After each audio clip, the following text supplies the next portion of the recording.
Hi hello ಎಲ್ಲರಿಗೂ ನಮಸ್ಕಾರ. Welcome back to my YouTube channel. ನಾನಿವತ್ತು ಬೆಳಗಿನ ಬ್ರೇಕ್ಫಾಸ್ಟ್ಗೆ ಸಿಂಪಲ್ ಆ್ಯಂಡ್ ಟೇಸ್ಟಿಯಾಗಿ ಚಪಾತಿ ಜೊತೆಗೆ ಕುಂಬಳಕಾಯಿ ಪಲ್ಯ ಮಾಡೋದನ್ನ ತೋರಿಸ್ತಾ ಇದ್ದೀನಿ. ಒಂದು 10 ಮಿನಿಟ್ಸಲ್ಲಿ ಮಾಡ್ಕೋಬೋದು, ಬೇಗ ಆಗೋಗುತ್ತೆ. ಇವಾಗ ಪಲ್ಯ ಮಾಡೋದಕ್ಕೆ ಏನೇನು ಬೇಕಂತ ನೋಡೋಣ ಬನ್ನಿ. ನಾನಿಲ್ಲಿ ಅರ್ಧ KGಗಿಂತ ಜಾಸ್ತಿ ಇರೋ ಕುಂಬಳಕಾಯಿನ ಚೆನ್ನಾಗಿ ತೊಳೆದು ಕ್ಲೀನ್ ಮಾಡಿಕೊಂಡು ಚಿಪ್ಪೆ ತೆಗೆದು ಸಣ್ಣ ಪೀಸಾಗಿ ಕಟ್ ಮಾಡ್ಕೊಂಡಿದ್ದೀನಿ.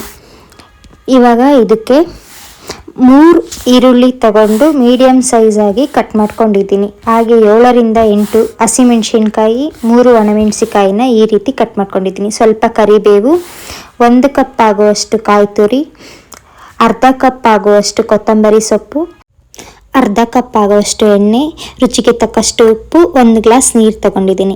ಈಗ ಹೇಗೆ ಮಾಡೋದಂತ ನೋಡೋಣ. ಒಂದು ಬಾಣಲಿ ಇಟ್ಕೊಂಡು ಬಿಸಿ ಆದ ನಂತರ ಎಣ್ಣೆ ಹಾಕ್ಕೊಂಡಿದ್ದೀನಿ. ಎಣ್ಣೆ ಸ್ವಲ್ಪ ಕಾಯಿದ ಮೇಲೆ 1/4 ಸ್ಪೂನ್ ಆಗೋಷ್ಟು ಸಾಸಿವೆ ಹಾಕ್ಕೊಳ್ಬೇಕು. ಅದು ಚಟಪಟ ಅಂದ ಮೇಲೆ ನಾವು ಆವಾಗಲೇ ಹೆಚ್ಚಿಟ್ಕೊಂಡಿದ್ವಲ್ಲ ಮೆಣಸಿನ್ಕಾಯಿ, ಅದನ್ನು ಸಹ ಹಾಕ್ಕೊಳ್ತಾ ಇದ್ದೀನಿ. ಹಾಗೆ ಕರಿಬೇವು ಸಹ ಹಾಕ್ಕೊಳ್ತಾ ಇದ್ದೀನಿ.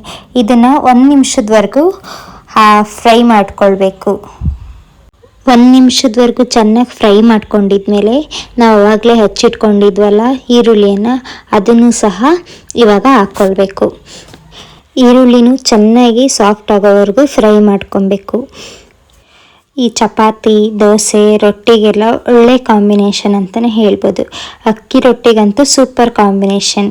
ನೀವು ಒಂದ್ಸಲ ಆದರೂ ಟ್ರೈ ಮಾಡಿ ನೋಡಿ. ಈಗ ಈರುಳ್ಳಿ ಎಲ್ಲ ಸಾಫ್ಟ್ ಆಗಿದೆ. ಇವಾಗ ಇದಕ್ಕೆ ಸಣ್ಣದಾಗಿ ಹಚ್ಚಿಟ್ಕೊಂಡಿರೋ ಕುಂಬಳಕಾಯಿನ ಹಾಕ್ಕೊಳ್ತಾ ಇದ್ದೀನಿ.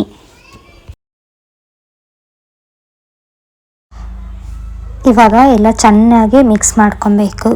ಮಿಕ್ಸ್ ಮಾಡ್ಕೊಂಡಿದ್ದೆಲ್ಲ ಆದಮೇಲೆ ರುಚಿಗೆ ತಕ್ಕಷ್ಟು ಉಪ್ಪು ಹಾಕ್ಕೊಳ್ತಾ ಇದ್ದೀನಿ. ನಿಮಗೆ ರುಚಿಗೆ ಎಷ್ಟು ಬೇಕೋ ಅಷ್ಟು ಉಪ್ಪು ಹಾಕ್ಕೋಬಹುದು. ಇವಾಗ ಉಪ್ಪು ಹಾಕ್ಕೊಂಡಿದ್ದಾದಮೇಲೆ ಚೆನ್ನಾಗಿ ಮಿಕ್ಸ್ ಮಾಡಿ ಒಂದು ತಟ್ಟೆ ಕ್ಲೋಸ್ ಮಾಡಿ 5ರಿಂದ 7 ನಿಮಿಷಗಳ ಕಾಲ ಚೆನ್ನಾಗಿ ಬೇಯಿಸ್ಕೊಬೇಕು. ಇವಾಗ ನೀವು ನೋಡ್ತಾ ಇರ್ಬೋದು, ಒಂದು 70% ಆಗೋಷ್ಟು ಬೆಂದಿದೆ. ನೀವು ಬೇಕಾದರೆ ನೀರು ಸಹ ಹಾಕ್ಕೊಬೋದು. ನಾನು ನೀರು ಹಾಕಿರೋ ಕ್ಲಿಪ್ಪಿಂಗ್ ಮಿಸ್ ಆಗಿದೆ. ಅರ್ಧ ಕಪ್ ಆಗೋಷ್ಟು ನೀರು ಹಾಕಿದ್ದೆ ಅಷ್ಟೇ. ಇವಾಗ ನೋಡ್ತಾ ಇರ್ಬೋದು ನೀವು, ಒಂದು 75% ಆಗೋಷ್ಟು ಬೆಂದಿದೆ. 1 ಕಪ್ ಆಗೋವಷ್ಟು ಕಾಯಿ ತುರಿ ಹಾಕ್ಕೊಳ್ತಾ ಇದ್ದೀನಿ. ನಿಮಗೆ ಕಾಯಿ ತುರಿ ಜಾಸ್ತಿ ಬೇಕಾದರೂ ಹಾಕ್ಕೋಬೋದು, ಕಮ್ಮಿ ಬೇಕಾದರೂ ಹಾಕ್ಕೋಬೋದು. ಪಲ್ಯಕ್ಕೆ ಕಾಯಿ ತುರಿ ಜಾಸ್ತಿ ಹಾಕಿದ್ರೇ ತುಂಬ ಚೆನ್ನಾಗಿರೋದು. ನೀವೆಷ್ಟು ಕಾಯಿ ತುರಿ ಹಾಕ್ತೀರೋ ಅಷ್ಟು ಚೆನ್ನಾಗಿರುತ್ತೆ. ಒಂದ್ಸಲ ನೀವು ಈ ಥರ ಟ್ರೈ ಮಾಡಿ ನೋಡಿ, ತುಂಬ ಚೆನ್ನಾಗಿರುತ್ತೆ. ಇವಾಗ ಇದನ್ನು ಚೆನ್ನಾಗಿ ಮಿಕ್ಸ್ ಮಾಡಿ ತಟ್ಟೆ ಮುಚ್ಚಿ ಒಂದು 5ರಿಂದ 6 ನಿಮಿಷಗಳ ಕಾಲ ಚೆನ್ನಾಗಿ ಬೇಯಿಸ್ಕೊಬೇಕು. ಇವಾಗ 5 ನಿಮಿಷ ಆಗಿದೆ, ಎಲ್ಲ ಚೆನ್ನಾಗಿ ಕುಕ್ ಆಗಿದೆ, ನೋಡ್ತಾ ಇರ್ಬೋದು.